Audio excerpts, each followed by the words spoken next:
Hombre, yo creo que todos sospechábamos que a pesar de las promesas de Rajoy y de las críticas absolutamente despiadadas contra la política del gobierno de Zapatero, ellos tenían pensado hacer lo mismo y un poco más.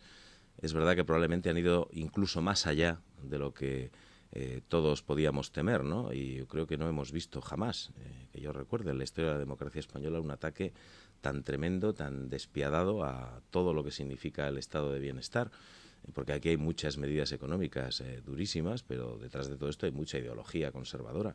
Es aprovechar el shock de la crisis económica para de rondón colar todo lo que es la destrucción del Estado social, ¿no? La educación, la sanidad, las políticas sociales, el contrato social entre trabajadores y empresarios, los pensionistas, los empleados públicos, los funcionarios, es el cuestionamiento total del estado de bienestar, ¿no? Un viaje al infierno, que decía ayer el Lendakari, ¿no? Y todo esto en una situación en la que pues, los ciudadanos asistimos entre perplejos, indignados, resignados.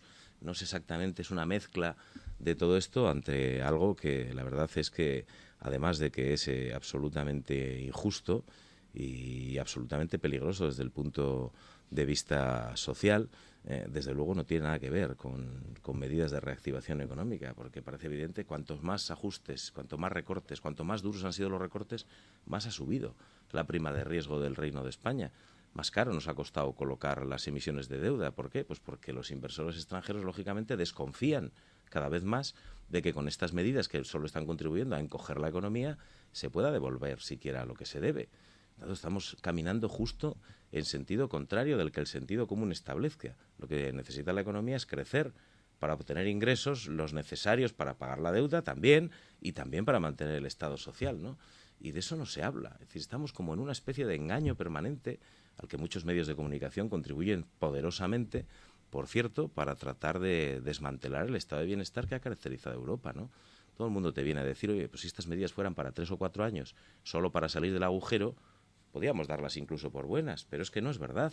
Lo que se está intentando hacer es darle la vuelta a esta sociedad como un calcetín y hacer irreversible estas contrarreformas que está poniendo en marcha este gobierno y todos los gobiernos de la derecha europea, por cierto. Hombre, yo creo que estas declaraciones del PNV lo que esconden es una situación de perplejidad del Partido Nacionalista Vasco al comprobar que un Lehendakari que no es del PNV está defendiendo el autogobierno más y mejor que nadie, con más consistencia, con más rigor de lo que se ha hecho nunca en este país. Yo creo que se encuentran un poco descolocados, no saben exactamente cómo reaccionar.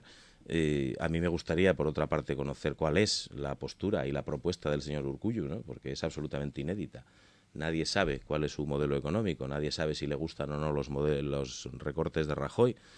Probablemente sí le gustan, pero le gustan si llevan chapela. Los recortes hechos desde lo vasco están bien, aunque sean iguales que los de Rajoy. Y el problema no es que se hagan desde Madrid o se hagan desde Vitoria, sino qué es lo que se hace. Y lo que se hace es una absoluta locura, ¿no? Por tanto, nosotros hemos dejado claro, los socialistas vascos, qué decimos de los recortes, qué proponemos como modelo alternativo de salida de la crisis y cómo pensamos que se afronta y se sostiene este discurso, ¿no?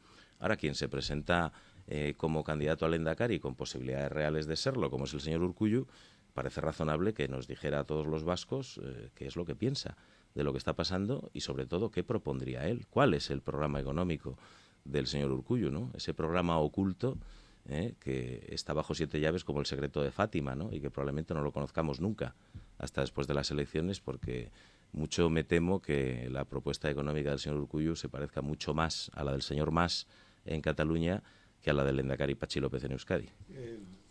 En Euskadi había una situación financiera que permitía y permite perfectamente mantener el sistema sanitario público universal y gratuito sin merma de su calidad del servicio, y lo mismo ocurre en educación. Entonces no se pueden aplicar medidas iguales a quien tiene situaciones distintas, y es evidente que la situación económica vasca es comparativamente mucho mejor, afortunadamente, que la española, ¿no? Este gobierno ha sido capaz de demostrar y está demostrando día a día que se puede mantener la sanidad universal, pública y gratuita, y la educación universal, pública y gratuita, y un altísimo nivel de protección social, sin merma alguna de la calidad de los servicios y sin destrozar las cuentas públicas vascas, aplicando otro tipo de medidas de eficacia y de racionalidad que no lleven a hacer pagar a los de siempre el coste de la crisis, ¿no? Y eso se puede hacer aquí, y por lo tanto aquí no se puede aplicar una vara de medir igual que la que se le puede aplicar a la Comunidad Valenciana, que está en una situación de bono basura en la emisión de deuda pública, a la que le tiene que prestar la Administración del Estado dinero para que pueda pagar siquiera las nóminas. Ahí se necesitará un tratamiento de choque y aquí se necesitarán otro tipo de medidas, que en todo caso habrá que acordarlas entre la Administración Central del Estado y las comunidades autónomas, porque las comunidades autónomas también somos Estado. No se le puede pedir a las comunidades autónomas que hagan un esfuerzo 5 veces mayor del que está dispuesto a hacer el propio Estado, que establece esas medidas, ¿no? Eso es radicalmente injusto, va en contra además de la concepción del propio Estado autonómico y esconde detrás también otra vez ideología.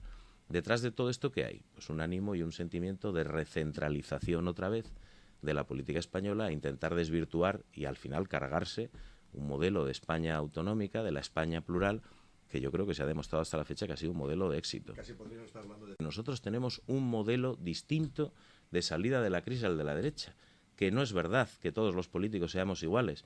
A mí eso es algo que me ha revelado siempre desde que estoy en política. Siempre, porque es evidente que hay actitudes radicalmente distintas, que unos hacen una cosa y otros otra.